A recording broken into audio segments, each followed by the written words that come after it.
ሰላም እንዴት ናችሁ? ውድ የአራዳ ስፖርት ተከታታዮች በያላችሁበት ሰላማችሁ ይብዛ። በርካታ ስፖርታዊ መረጃዎችን ይዘን መተናል። እስከ ፕሮግራማችን መጠናቂያ ድረስ አብራችሁን ቆዩ። በተለይም የገብርኤል ማጋሌሽ ጉዳት፣ የካይ ሃቨርትዝ ጉዳትና እንዲሁም ደግሞ የቤን ዋይትን ጉዳት በተመለከተ አዳዲስ መረጃዎች ወጥተዋል። እኚህና ሌሎች ስፖርታዊ መረጃዎችን ወደ እናንተ ይዘን መተናል። እስከ ፕሮግራማችን መጠናቂያ ድረስ አብራችሁን ቆዩ።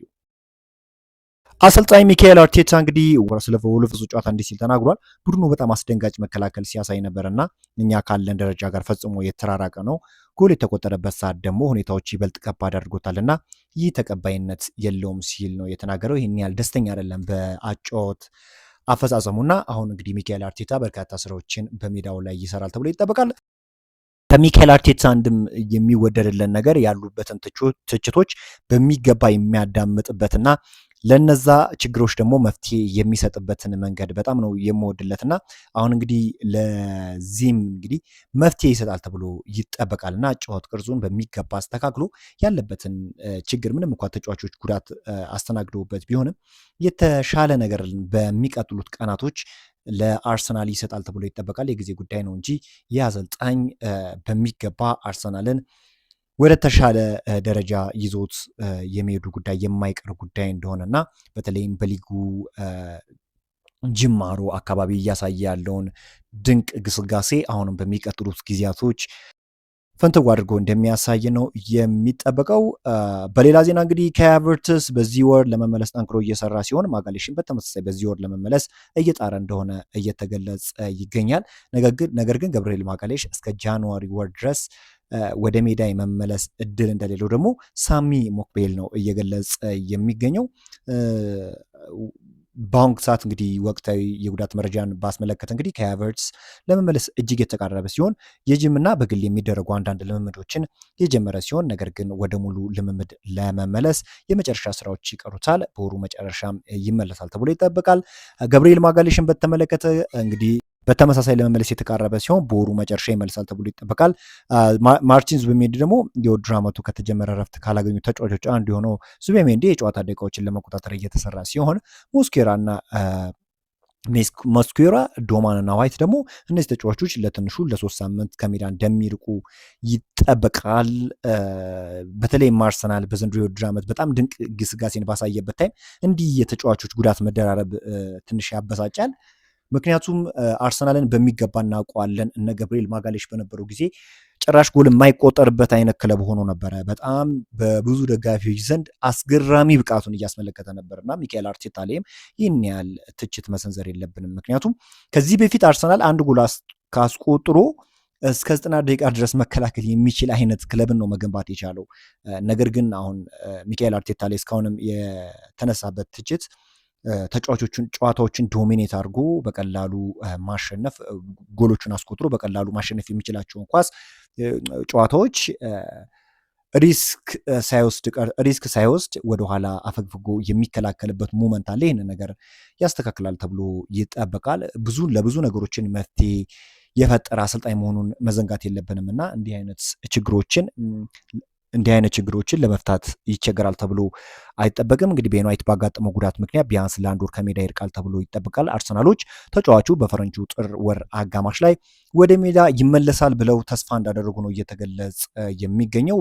በተደጋጋሚ ጉዳት ከሚያስተናግዱ ተጫዋቾች ውስጥ እንግሊዛዊው ቀኝ ተመላላሽ ቤን ዋይት ይጠቀሳል እና አስገራሚ ነው እውነት የዚህ ተጫዋች ጉዳት ማስተናገድ ራሱ ለአርሰናል ራስ ምታት ነው። ምክንያቱም የቤን ዋይት መኖር ቡድኑ በተለይም በስኳድ ዴፕስ አንጻር የተሻሻለውን ነገር እንዲያሳይ ይረዳ ነበር። ነገር ግን ተጫዋቹ ጉዳት እንዳስተናገደ እና ለአንድ ወር ከሜዳም እንደሚርቅ ነው እየተገለጸ የሚገኘው።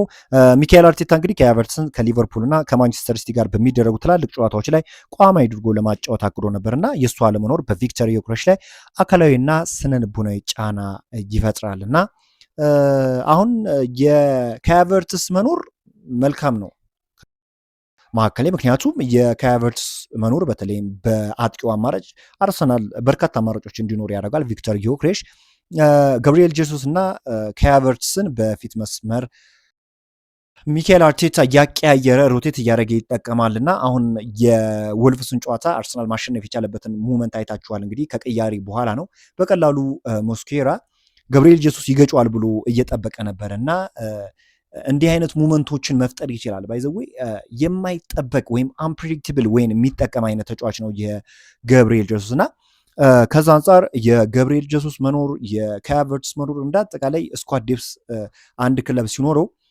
ጨዋታዎችን ለማሸነፍ የሚያደርገው ግስጋሴ ወይም ጨዋታዎችን ለማሸነፍ የሚያደርገው አቅም ከፍ ያደርጓል ተብሎ ይጠበቃልና አሁን በርካታ ተጫዋቾች ያው ከጉዳት እያገገሙ ሲሆን በተመሳሳይ መልኩ ደግሞ እንዲሁ ደግሞ በአዲስ መልኩ እነ ቤን ዋይት ጉዳት እንዳስተናገዱ እነ ገብርኤል ማጋሌሽ ግን በቅርቡ ወደ ሜዳ እንደሚመለሱ ነው እየተገለጸ የሚገኘው። ያው ከተጠበቀው ጊዜ በላይ በፊትም እንደዚህ አይነት ነገሮች የመሆን እድል ይኖራቸዋል። ብዙ ጊዜ እንግዲህ ረጅም ጊዜ ይቆያሉ የተባሉ ተጫዋቾች ከጉዳት አገግመው ሲጫወቱ ተመልክተናልና እንግዲህ እነ ገብርኤል ማጋሌሽ በቅርቡ ወደ ሜዳ ተመልሰው አርሰናል በተለይም በማጥቃት በመከላከል ያለበትን በቅርቡ እያሳየ ያለውን ድክመት በሚገባ እንዲቀርፍ ይረዱታል ተብሎም ይጠበቃል። እስካሁን ባለው ሁኔታ ግን እስከ ጃንዋሪ ድረስ ገብርኤል ማጋሌሽ እንደማይመለስ እንዲሁም ደግሞ ቤን ዋይት ባስተናገደው ጉዳት ምክንያት ለአንድ ወር ከሜዳ እንደሚርቅ ነው እየተገለጸ የሚገኘው።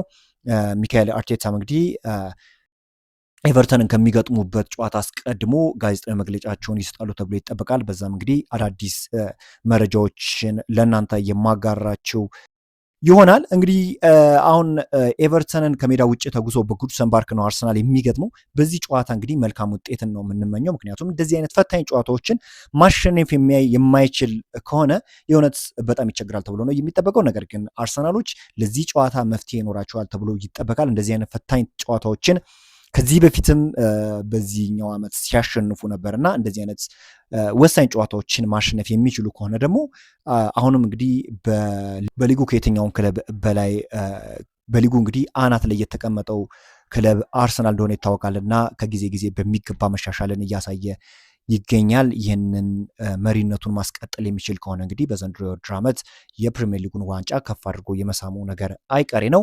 የጃንዋሪ ወይም የጥር የዝውውር መስኮት ሊከፈት ወደ 13 ቀናት አካባቢ ነው የቀሩትና እንደ ክረምት ሁሉ እንግዲህ አዳዲስ ስፖርታዊ መረጃዎችን ወደ እናንተ የማደርሳችሁ ይሆናል። አዳዲስ ነገሮች የመሰማት እድላቸው ከፍተኛ ነው። እንግዲህ አርሰናል በጥሩ የዝውውር መስኮት አዳዲስ ተጫዋቾችን ወደ ክለቡ ያመጣል ተብሎ ይጠበቃል። እኔም እነዛ መረጃ ወደ እናንተ የማርሳችሁ ይሆናል። በዛሬው ዕለት እንግዲህ አርሰናል የተመለከቱ ስፖርታዊ መረጃዎች እኚህን ይመስላሉ። በጉድሰን ፓርክ ኤቨርተን አርሰናል የሚገጥም ይሆናል። ግምታችሁን አስቀምጡልኝ። በአዲስ መረጃ እስክንገናኝ ድረስ መልካም ተመኘው።